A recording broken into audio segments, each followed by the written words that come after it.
Hello everyone, welcome to JK lectures and आज हम लोग पढ़ेंगे डीएनए सुपर कॉइलिंग के बारे में।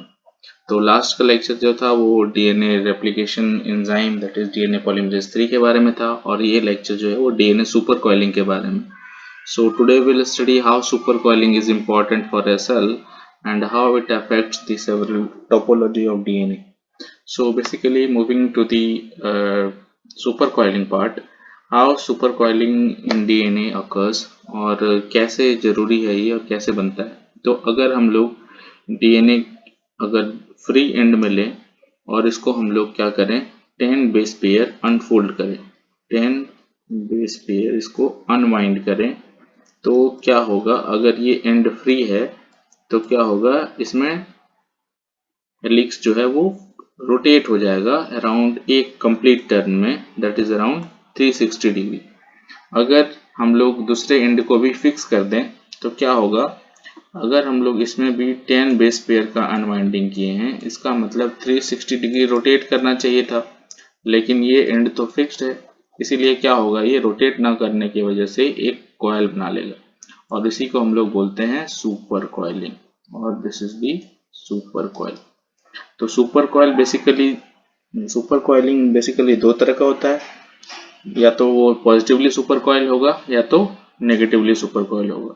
तो इन सब को डिफाइन करने के लिए हम एक टर्म यूज करते हैं that is linking number. Linking number जो होता है वो किसी भी पर्टिकुलर डीएनए मॉलिक्यूल के लिए फिक्स्ड रहता है जब तक कि उसमें किसी एंजाइम का एप्लीकेशन ना हो। अगर डीएनए के लिंकिंग नंबर को चेंज करना है तो उसके लिए अलग अलग एंजाइम यूज कर सकते हैं हम लोग, जो कि है topoisomerase that is of 2 types. हम लोग डिस्कस करेंगे इसके बारे में आगे। तो लिंकिंग नंबर बेसिकली दो चीजों से डिफाइंड होता है, एक तो ट्विस्ट और दूसरा है रीड। ट्विस्ट का मतलब होता है कि अगर हम लोग डीएनए मॉलिक्यूल को ड्रॉ करें तो कितने बार एक डीएनए मॉलिक्यूल में दो स्ट्रैंड ओवरलैप कर रहा है, उसी को हम लोग बोलते हैं ट्विस्ट। और रिद क्या होता है, बेसिकली ये टॉर्शनल डिस्टॉर्शन होता है, मीन्स इसको भी अगर हम लोग किसी तरह से फोल्ड करें तो वो जो बनेगा वो बनेगा रिद। तो हम लोग देखेंगे ट्विस्ट और रिद कैसे इफेक्ट करता है दो अलग अलग टाइप ऑफ सुपर कॉइलिंग को। तो अगर रिद का नंबर ज़्यादा है विच इज़ ग्रेटर देन 0 तो हम लोग बोलेंगे कि डीएनए जो है वो पॉजिटिवली सुपर कॉइल है। तो हम लोग अगर इस मॉलिक्यूल को लें जो covalently circular closed DNA molecule है और अगर इसको हम लोग 3 टाइम्स ट्विस्ट कर दिए तो क्या होगा, फाइनली रिद जो है वो 3 हो जाएगा और जो ट्विस्ट है वो हो जाएगा 0। लेकिन ये 3 अलग अलग कन्फर्मेशन को फॉलो करेगा। पहले इसमें 2 ट्विस्ट बनेंगे, एक रिद बनेंगे, फिर एक ट्विस्ट बनेगा और 2 रिद बनेगा, फाइनली ट्विस्ट 0 हो जाएगा और रिद 3 हो जाएगा। तो हम लोग देखें कि इन सब में लिंकिंग नंबर कभी भी चेंज नहीं होगा। हम लोग स्टार्ट किए थे यहाँ पे T0 मीन्स इसका लिंकिंग नंबर 0 था, लेकिन जो हमने ट्विस्ट दिया इसके कारण इसका लिंकिंग नंबर चेंज होगा और हमने 3 टाइम ट्विस्ट किया है तो ये 3 टाइम्स लिंकिंग नंबर चेंज होगा। तो लिंकिंग नंबर यहाँ पे क्या हुआ है चेंज, क्योंकि हम लोग एडिशनल टोपोलॉजी को चेंज किए। तो बेसिकली लिंकिंग नंबर इन तीनों में सेम है, लेकिन रिद का नंबर डिफर करता है। तो मॉलिक्यूल हमेशा अपना लिंकिंग नंबर को कांस्टेंट मेंटेन करने का कोशिश करता है। हम लोग नेगेटिवली सुपर कॉइल डीएनए को देखेंगे। नेगेटिव सुपर कॉइलिंग क्या है, तो पॉजिटिव सुपर कॉइलिंग में हमेशा लिंकिंग नंबर जो है वो पॉजिटिव आता है, ठीक है। और नेगेटिव सुपर कॉइलिंग में लिंकिंग नंबर जिसको हम लोग रिप्रेजेंट करते हैं एल के, वो हमेशा क्या आता है, नेगेटिव आता है। और ये लिंकिंग नंबर हम लोग पहले से जानते हैं दो चीज़ों पर डिपेंड करता है, एक तो ट्विस्ट और एक रिद। तो ट्विस्ट और रिद का जो भी सम होगा वो आएगा हमारा नेगेटिव, जिसको हम लोग बोलते हैं लिंकिंग नंबर। रिद का लेस देन 0 मीन्स ये भी क्या आने वाला है हमारा नेगेटिव। तो अगर रिद नेगेटिव है तो हम लोग बोल सकते हैं कि डीएनए जो है वो नेगेटिवली सुपर कॉइल्ड है। इसमें नेगेटिव अगर हम लोग बोलें फिर से कि ट्विस्ट 0 रिद 0 से हम लोग शुरू किए हैं और फिर हम लोग इसको 3 टाइम्स ट्विस्ट किए हैं, लेकिन इस बार जो ट्विस्टिंग होगा वो पॉजिटिव सुपर कॉइलिंग के जस्ट अपोजिट होगा। तो ये डिपेंड करता है कि आप डीएनए को किस डायरेक्शन में ट्विस्ट कर रहे हैं, राइट हैंडेड या लेफ्ट हैंडेड। उसी के कारण से ये डिपेंड करता है कि वो पॉजिटिवली सुपर कॉइल करेगा या नेगेटिवली सुपर कॉइल करेगा। यहाँ पे देखिए हम लोग ट्विस्ट इसको 3 टाइम्स किए हैं तो ये पहले तो -2 -1 जो हम लोग 3 लिंकिंग नंबर को रिप्रेजेंट करेगा, फिर हम लोग देखेंगे कि रिद का नंबर -3 हो जाएगा। इसका मतलब लिंकिंग नंबर यहाँ भी कांस्टेंट है। लिंकिंग नंबर यहाँ पे नेगेटिव है जो कि सम है ट्विस्ट और रिद का, तो यहाँ पे लिंकिंग नंबर चेंज नहीं होगा। अगर ये लिंकिंग नंबर नेगेटिव आता है इसका मतलब डीएनए जो है नेगेटिवली सुपर कॉइल्ड है, और अगर लिंकिंग नंबर पॉजिटिव आता है तो डीएनए पॉजिटिवली सुपर कॉइल्ड है। अब हम लोग देखते हैं कि हम लोग लिंकिंग नंबर को कैसे चेंज कर सकते हैं with the help of two different enzymes, that is topoisomerase 1 and topoisomerase 2.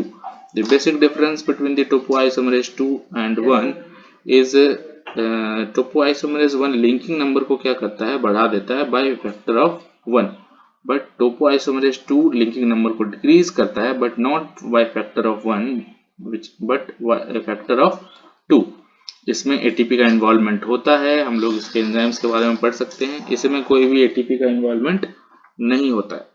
So again there is a difference, that is topoisomerase 1 जो है वो एक ही स्ट्रैंड को कट करता है डीएनए डबल हेलिक्स को, whereas topoisomerase 2 डीएनए के डबल हेलिक्स को कट करता है और वो दूसरे साइड से जाके फिर लाइगेट कर देता है। इसीलिए अगर वो लिंकिंग नंबर को चेंज करेगा तो दो फैक्टर से चेंज करेगा। क्यों?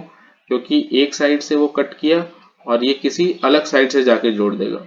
मीन्स हम लोग बोल सकते हैं कि अगर -1 है तो ये पहले 0 लाएगा फिर +1, तो लिंकिंग नंबर 2 से चेंज होगा इस केस में जब हम लोग बात करेंगे टोपोआइसोमेरेज 2 के बारे में। तो बेसिकली क्या फंक्शन है, टोपोआइसोमेरेज 1 डीएनए को अनवाइंड करता है और सुपर कॉइल को रिलीज करता है, वेयरएज टोपोआइसोमेरेज 2 जो है वो इंट्रोड्यूस करता है टोपोआइसोमेरेज 2 जो है वो इंट्रोड्यूस करता है सुपर कॉइल को या फिर ऐड करता है सुपर कॉइल को। हम लोग बोल सकते हैं ये इनवाइंड कर रहा था, ये ओवरवाइंड करेगा। ओके अगेन हम लोग देख सकते हैं कि कैसे टोपोआइसोमेरेज 1 और 2 का एप्लीकेशन है यहाँ पे। अगर हम लोग देखें कि ये एक नेगेटिवली सुपर कॉइल्ड डीएनए है जिसका लिंकिंग नंबर है -2।